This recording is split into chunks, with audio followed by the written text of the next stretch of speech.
Good morning all of you. बेटा अपना चल रहा था प्लांट टू वाटर रिलेशन और आज इसके हम एक टॉपिक जीव द्रव्य कुंचन प्लाज्मोलाइसिस की बात करेंगे। सबसे पहले बात करते हैं प्लाज्मोलाइसिस क्या है। देखो बेटा, प्लाज्मोलाइसिस दो शब्दों से बना हुआ है। एक तो है बेटा प्लाज्मा और एक है बेटा लाइसिस। यहाँ पर प्लाज्मा से जो मतलब है, वो तात्पर्य है, वो बेटा है प्रोटोप्लाज्म से। किससे है? प्रोटोप्लाज्म। ठीक। और लाइसिस आप जानते हो क्या होता है? डिहाइड्रेशन। क्या होता है बेटा? डिहाइड्रेशन अर्थात जल का बाहर निकलना। क्या होना बेटा? जल का बाहर निकलना, लैन होना ना। लाइसिस को क्या कहते हैं अपन? लैन। और लैन कब होता है? जब उस कोशिका से जल है जो बाहर निकल जाता है तो कोशिका का क्या हो जाता है? लैन हो जाता है। और यदि लैन लंबे समय तक होता है तो बेटा कोशिका क्या हो जाती है? मृत हो जाती है। देखो प्रोटोप्लाज्म आप जानते ही हो ना। प्रोटोप्लास्ट जो जीव द्रव्य है, क्या है बेटा? जो कोशिका द्रव्य है वो कोशिका झिल्ली के द्वारा सेल मेम्ब्रेन या प्लाज्मा मेम्ब्रेन के द्वारा क्या होता है? कवर्ड होता है, घिरा हुआ होता है। ठीक बेटा। अब जो जीव द्रव्य है आपको पता है, जीव द्रव्य में क्या होता है? जल होता है। होता है नहीं होता? होता है ना बेटा। अब जल है वो क्या हो जाता है? बाहर निकल जाता है, जिससे जो जीव द्रव्य है वो क्या हो जाता है बेटा? संकुचित हो जाता है या संकुचित या सिकुड़ जाता है। अर्थात जीव द्रव्य कुंचन कोशिका की वह अवस्था है जिसमें जीव द्रव्य कैसा होता है? सिकुड़ा हुआ होता है। जीव द्रव्य कुंचन एक प्रक्रिया है। क्या है बेटा? एक प्रक्रिया है जिसमें कोशिका का जो जीव द्रव्य है वो जल के बाहर निकलने के कारण क्या हो जाता है? सिकुड़ जाता है। अपन एक यहाँ पर प्रयोग करते हैं। देखो बेटा, अपन ने कोई कोशिका ली, मान लिया ये पादप कोशिका है। ठीक। कि क्या है? कोई पादप कोशिका। ठीक है। ये इसका क्या है? कोशिका द्रव्य है ना। इसमें केंद्रक भी होता है, राइबोसोम भी होते हैं, माइटोकॉन्ड्रिया भी होता है, गोल्गी कॉइल भी होता है। ठीक है बेटा। बाहर वाली ये कोशिका भित्ति, ये तो क्या है? Cell wall. और अंदर क्या है बेटा? Cell membrane. और ये जो सेल मेम्ब्रेन है उसके जीव द्रव्य को क्या रहती है बेटा? घेरे रहती है ना। अब क्या होता है, यदि इस कोशिका को अपन किस में रख दें बेटा? अति पराशरी विलयन में रख दें, हाइपरटोनिक सॉल्यूशन में रख दें। अति पराशरी विलयन में हाइपरटोनिक सॉल्यूशन में रख दें तो क्या होगा? सुनो बेटा, क्या होगा? ये अपना बीकर है। ठीक। इसमें अपना क्या है बेटा? इसमें भरा हुआ है हाइपरटोनिक सॉल्यूशन। चलो पहले मैं सेल बना देता हूं। और इस पादप कोशिका को आपने यहां पर रख दिया।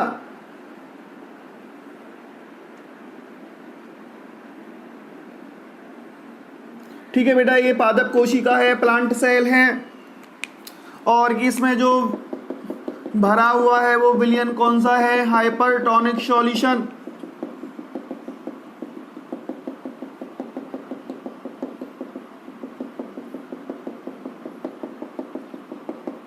ठीक है बेटा। ये कौन सा है? Hypertonic solution. और ये क्या है? अपनी प्लांट सेल। अब इसको जब इस कोशिका को अपन हाइपरटोनिक सॉल्यूशन में रखते हैं, किस में रखते हैं, अति पराशरी विलयन में रखते हैं, तो आपको पता है क्या होगा, क्या होगा बेटा, देखो होगा ये कि जो कोशिका में उपस्थित जल है वो बेटा कहाँ, विलयन की ओर, हाइपरटोनिक सॉल्यूशन की ओर क्या करता है, गति करता है।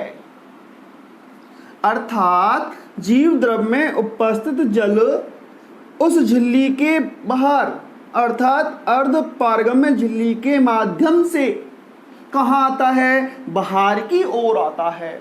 और बाहर की ओर आने की जो क्रिया होती है इसको कहते हैं बेटा एक्जो ऑस्मोसिस, बहिःपरासरण कहते हैं।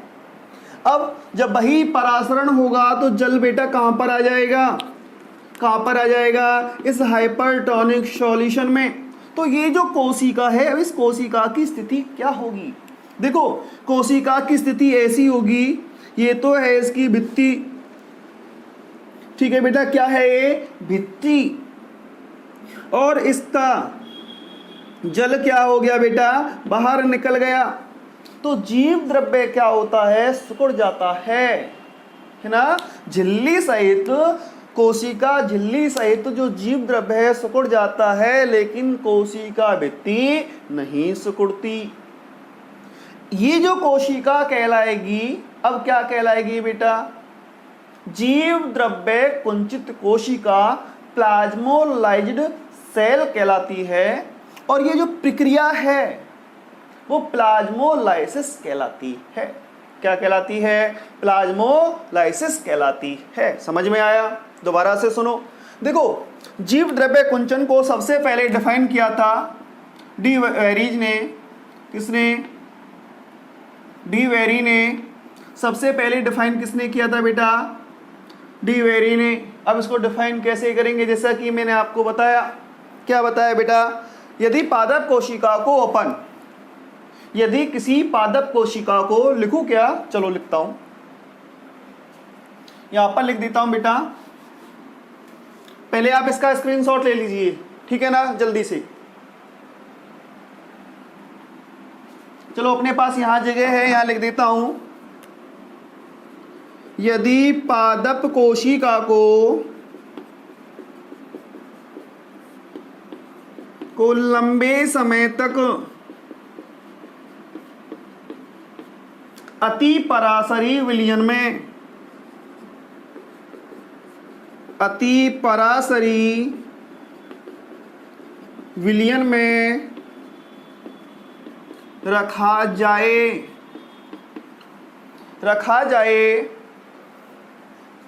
तो क्या होता है, एक्जो ऑस्मोसिस होता है, बहिःपरासरण होता है। तो बहिःपरासरण होता है, अर्थात बहिःपरासरण से क्या मतलब है बेटा, जो जल है वो क्या होता है, बाहर निकलने लगता है ना। बहिःपरासरण होता है जिससे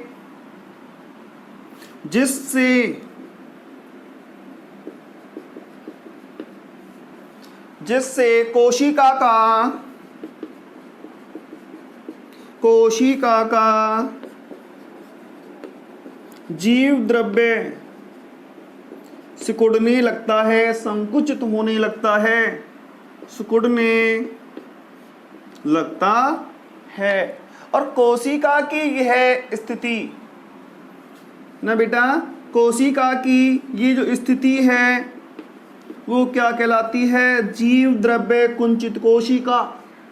क्या कहलाती है बेटा, जीव द्रव्य कुंचित कोशिका प्लाज्मोलाइज्ड सेल कहलाती है। और ये जो प्रक्रिया है क्या है बेटा, ये जो प्रक्रिया है वो क्या कहलाता है, प्लाज्मोलाइसिस कहलाता है। समझ में आया, प्लाज्मोलाइसिस किसे कहते हैं। अगर आपको जीव द्रव्य कुंचन करना है किसी भी कोशिका का तो क्या करोगे बेटा, क्या करोगे कि उस कोशिका को कौन से विलयन में रखोगे, हाइपरटोनिक सॉल्यूशन में रखोगे।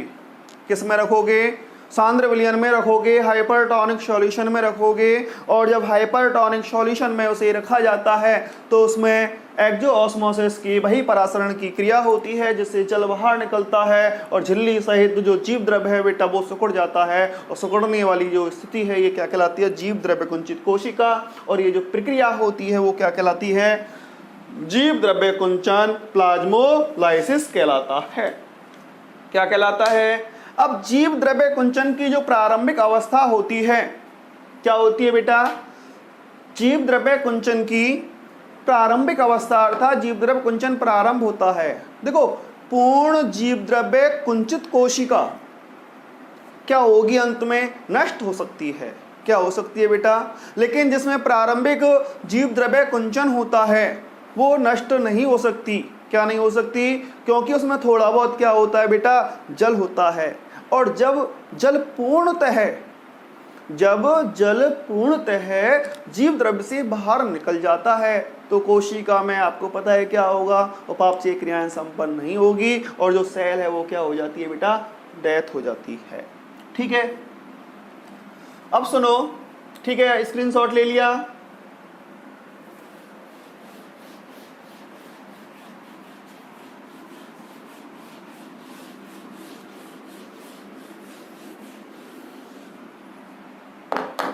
देखो, जीव द्रव्य कुंचन की जो प्रारंभिक अवस्था है, जीव द्रव्य कुंचन की जो प्रारंभिक अवस्था है उसे बेटा अपन कहते हैं प्रारंभिक जीव द्रव्य कुंचन। प्रारंभिक जीव द्रव्य कुंचन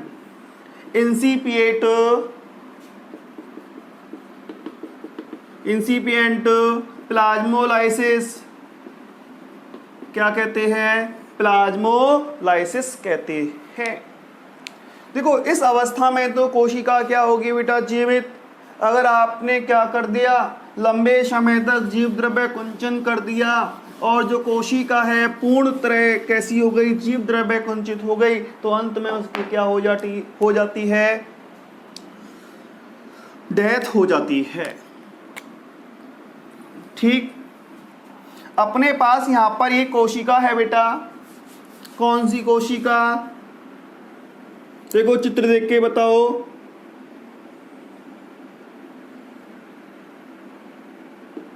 ये जो कोशिका है वो कौन सी कोशिका है बेटा? प्लाज्मोलाइज्ड सेल है। क्या है? जीव द्रव्य कुंचित कोशिका। यदि इस जीव द्रव्य कुंचित कोशिका को, किसको बेटा?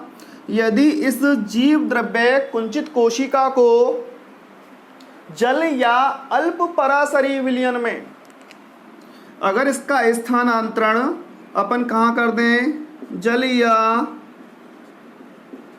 अल्प पराशरी विलयन में कर दें। किस में कर दें?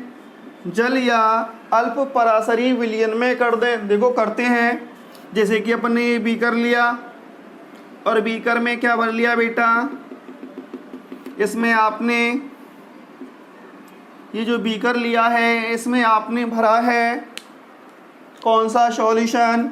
या तो शुद्ध जल है या बेटा क्या है? अल्प पराशरी विलयन। क्या है? इसमें भर लिया आपने अल्प पराशरी विलयन। अल्प पराशरी विलयन।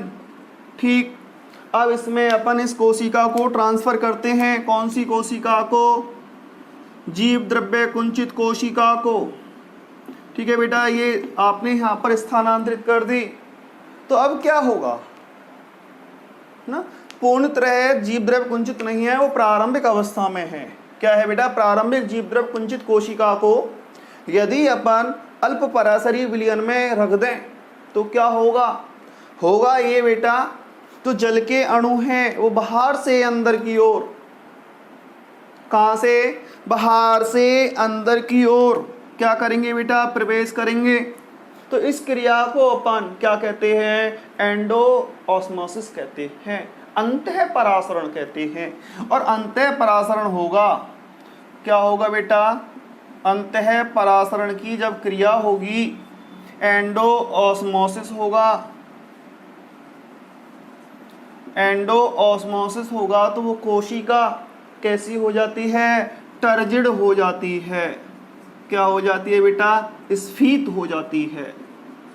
क्या हो जाती है, स्फीत हो जाती है। अर्थात वह पुनः कौन सी अवस्था में आ जाती है बेटा, वो पुनः कौन सी अवस्था में आ जाती है, फूली हुई अवस्था में, या जो पहले जो प्रारंभिक अवस्था थी कोशिका की उस अवस्था में आ जाती है। अब ये क्या है, एक सामान्य कोशिका है या नहीं। तो ये जो क्रिया है वो क्या कहलाती है बेटा, ये जो क्रिया है वो कहलाती है जीव द्रव्य विकुंचन डीप्लाज्मोलाइसिस। जीव द्रव्य विकुंचन डीप्लाज्मोलाइसिस कहलाती है ना। जीव द्रव्य कुंचन मैंने आपको बताया। अब बात करते हैं जीव द्रव्य विकुंचन किसे कहते हैं, किसे कहते हैं बेटा। देखो, यदि प्रारंभी जीव द्रव्य कुंचित कोशिका को, प्रारंभी जीव द्रव्य कुंचित कोशिका को जल या अल्प पराशरी विलयन में रखा जाए तो क्या होता है, अंतः परासरण होता है। और अंतः परासरण के जो फलस्वरूप जो जल होता है या अल्प पराशरी विलयन होता है वो कोशिका के अंदर जीव द्रव्य में क्या करता है, प्रवेश करता है, जिससे जीव द्रव्य पुनः पूर्व की अवस्था में आ जाता है, अपनी स्फीत अवस्था में आ जाता है।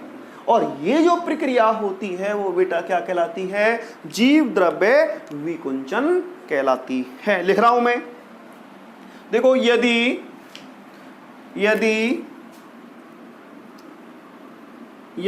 प्रारंभी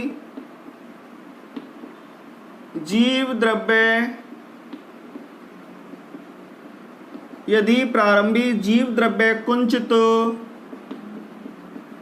कोशिका को जल या अल्प पराशरी विलयन में रखा जाए तो क्या होगा, अंतः परासरण होता है। एंडो ऑस्मोसिस अंतः परासरण होता है। अंतः परासरण के फलस्वरूप जो जल है वो बेटा कहाँ प्रवेश करता है, कोशिका में प्रवेश करता है। अंतः परासरण होता है तो कुछ समय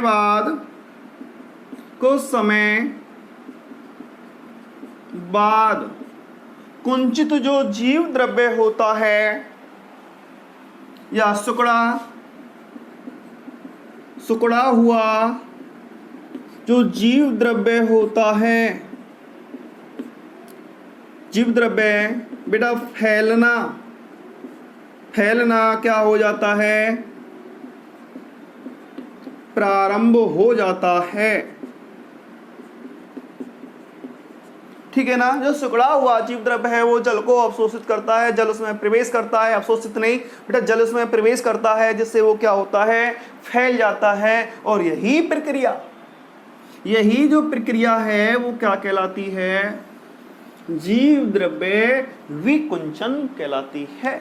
समझ में आया? दोबारा से सुनो, यदि अपन प्रारंभिक जीव द्रव्य कुंचित कोशिका को अल्प पराशरी विलयन या जल में रख दें तो बेटा उसमें होता है एंडो ऑस्मोसिस होता है, अंतः परासरण होता है। और अंतः परासरण के फलस्वरूप जो जल है वो कोशिका में अंदर की ओर प्रवेश करता है, जिससे जो सुखड़ा हुआ जो जीव द्रव्य है वो बेटा फैल जाता है, पूर्व की स्थिति में आ जाता है, अर्थात सामान्य कोशिका में वो परिवर्तित हो जाता है। और ये जो प्रक्रिया होती है वो बेटा क्या कहलाती है, डीप्लाज्मोलाइसिस जीव द्रव्य विकुंचन कहलाता है। ठीक है, समझ में आया? फटाफट से स्क्रीनशॉट लीजिए।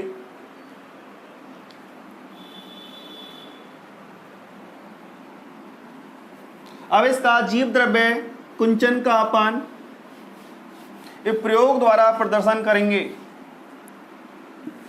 किसके द्वारा बेटा? प्रयोग द्वारा क्या करते हैं? प्रदर्शन करते हैं।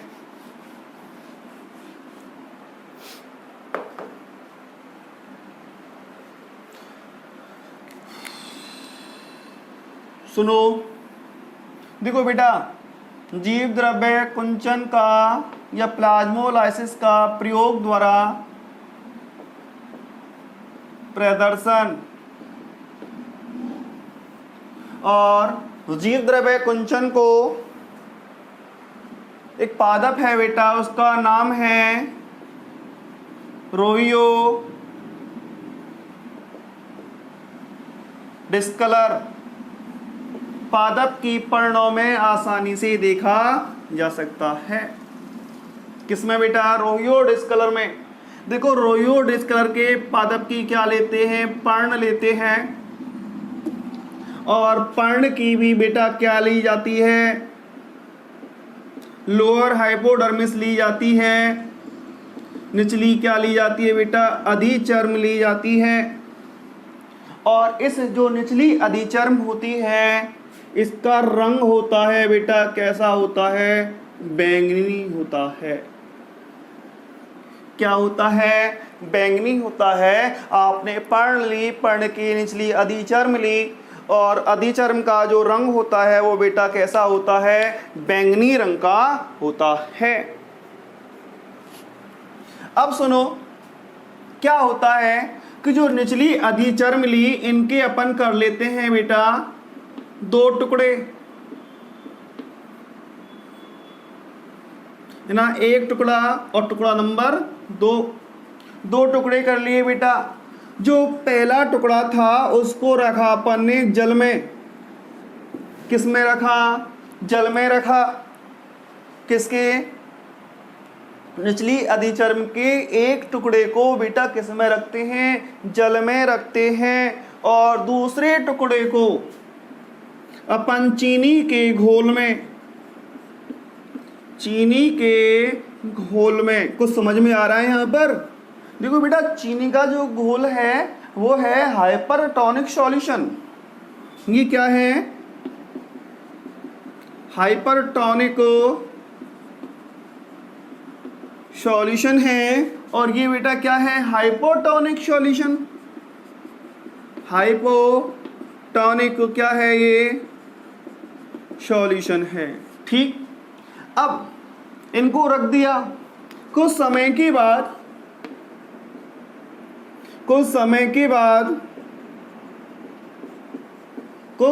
बाद इन टुकड़ों को निकाल लिया जाता है। और निकालने के बाद इनको देखते हैं बेटा किससे? अपन सूक्ष्मदर्शी से देखते हैं। किससे देखा?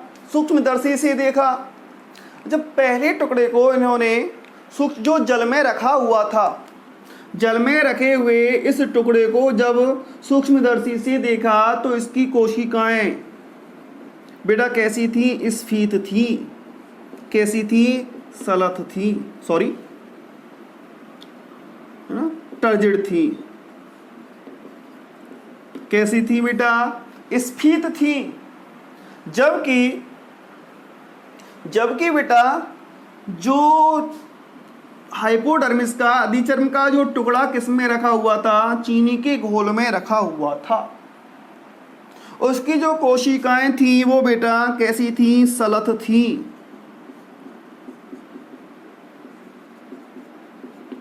कैसी थी? सलथ थी। अब इनका कारण क्या था? देखो बेटा, इसमें इस कोशिका में जल का क्या हुआ? प्रवेश, एंडो ऑस्मोसिस हुआ, जिससे वो क्या हो गई? स्फीत हो गई। और यहाँ पर जल का क्या हुआ बेटा? बाहर निकला, अर्थात एक्जो ऑस्मोसिस की क्रिया हुई। क्या हुई बेटा? एक्जो ऑस्मोसिस की क्या हुई? क्रिया हुई, जिससे जल क्या हो गया? बाहर निकल गया। जल जब बाहर निकल गया तो कोशिका कैसी हो गई? सलथ, अर्थात वो कैसी हो गई बेटा? जीव द्रव्य कुंचित हो गई। क्या हो गई? जीव द्रव्य कुंचित। अब इस कोशिका को जब माइक्रोस्कोप की सहायता से देखा तो इन्होंने देखा कि भित्ति तो अलग नहीं हुई, ना कोशिका भित्ति का आकार बना रहा, लेकिन इसका जो जीव द्रव्य है जो बैंगनी रंग का था वो सिकुड़ कर कैसा हो गया, छोटा, और गहरे रंग का क्या दिखाई देने लगा, गहरे रंग का वो बेटा दिखाई देने लगा। ठीक, अर्थात सेम किया है अपन ने कि जब किसी कोशिका को अपन हाइपरटोनिक सॉल्यूशन में रखते हैं तो उसका जीव द्रव्य सिकुड़ जाता है, और यह अवस्था जीव द्रव्य कुंचित ना, और ये प्रक्रिया क्या कहलाती है, जीव द्रव्य कुंचन कहलाती है। अब बेटा इसको, इस जीव द्रव्य कुंचित कोशिका को यदि अपन किस में रख दें, जल में रख दें, तो पुनः कैसी हो जाएगी बेटा, ये कोशिका स्फीत हो जाती है, और इस प्रक्रिया को फिर अपन क्या कहेंगे, जीव द्रव्य विकुंचन कहते हैं। क्या कहते हैं, जीव द्रव्य विकुंचन कहते हैं। ठीक है, फटाफट से स्क्रीनशॉट लीजिए। अब सुनो, इस जीव द्रव्य कुंचन का प्लाज्मोलाइसिस का महत्व क्या है। ठीक है, प्लाज्मोलाइसिस के महत्व की बात करते हैं अपन कि इसका महत्व क्या है।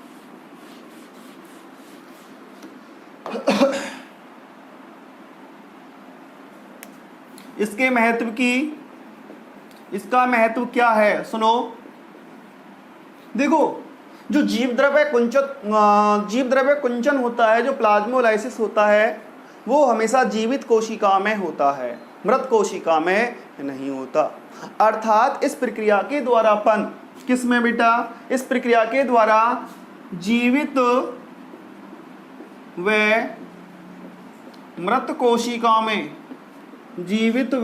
कोशिका में क्या कर सकते हैं, विभेद कर सकते हैं।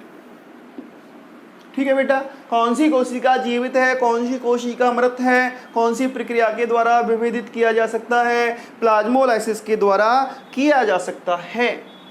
अब सुनो, आपको पता है प्रारंभ में जो जीव द्रव्य कुंचन होता है उसे अपन क्या कहते हैं, प्रारंभी जीव द्रव्य कुंचन कहते हैं।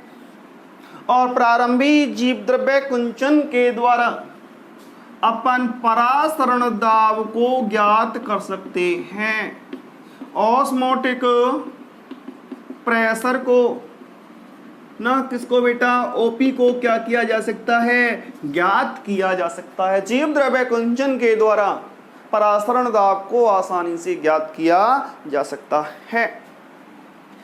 देखो, अपने खेतों में होते हैं खरपतवार। क्या होते हैं बेटा, खरपतवार, जानते हो ना, खरपतवार। अवांछित रूप से उगे पादप, मुख्य फसल के साथ अवांछित रूप से उगे जो पादप होते हैं खरपतवार कहलाते हैं। अब उनको नष्ट करने के लिए क्या करते हैं अपन ना बेटा, खरपतवार नाशी भी छिड़कते हैं, और इस पर अपन क्या छिड़क सकते हैं, नमक का घोल। देखो, जो नमक का घोल है क्या है, जो नमक का घोल है वो कैसा विलयन है बेटा, अति पराशरी विलयन है। जब इस पर छिड़का जाता है तो खरपतवार की जो पर्णों से क्या होता है, जल बाहर निकलता है, एक्जो ऑस्मोसिस होता है, जिससे वो कोशिकाएं क्या हो जाती हैं, मृत हो जाती हैं। खरपतवार क्या हो जाती है बेटा, नष्ट हो जाती है। चलो एक एग्जांपल और बताता हूं मैं। जैसे जौंक है, जौंक आपने देखी होगी, पशुओं की चिपक जाती है, तो उसे छुड़ाने के लिए अपन करते क्या है बताओ, या तो उस पर नमक डालते हैं, नमक का विलयन डालते हैं, जिससे क्या होता है बेटा, जो जौंक है उसके शरीर में से जल बाहर निकलने लग जाता है और वो अपने आप उस जीव को छोड़ देती है। ठीक, ऐसे ही अपन अचार, जो घर में अचार डालते हैं, ठीक है बेटा, अचार वगैरह डालते हैं, या तो उसमें चीनी का घोल डालते हैं, देखा होगा आपने, जैसे नींबू का अचार है उसमें अपन चीनी डाल देते हैं, ना, नमक भी डालते हैं। ठीक, इसी प्रकार जो आम वगैरह का अचार है इसमें बेटा अपन तेल डालते हैं। क्या डालते हैं, तेल। क्यों डालते हैं बेटा, जिससे उस पर कवक और जीवाणु क्या नहीं करें, वृद्धि नहीं करें। ऐसे ही जो मांस है, मछलियां हैं, उनको लंबे समय तक सुरक्षित रखने के लिए उनको किस में रखा जाता है बेटा, अति पराशरी विलयन में रखा जाता है। या जो मछलियां होती हैं उनके ऊपर क्या लगाया जाता है, नमक का घोल लगाया जाता है, जिससे कवक और जो जीवाणु हैं उनके ऊपर क्या नहीं करते, वृद्धि नहीं करते हैं। ठीक है ना, यहाँ पर आपका ये जीव द्रव्य कुंचन का जो टॉपिक है बेटा वो क्या होता है, समाप्त होता है।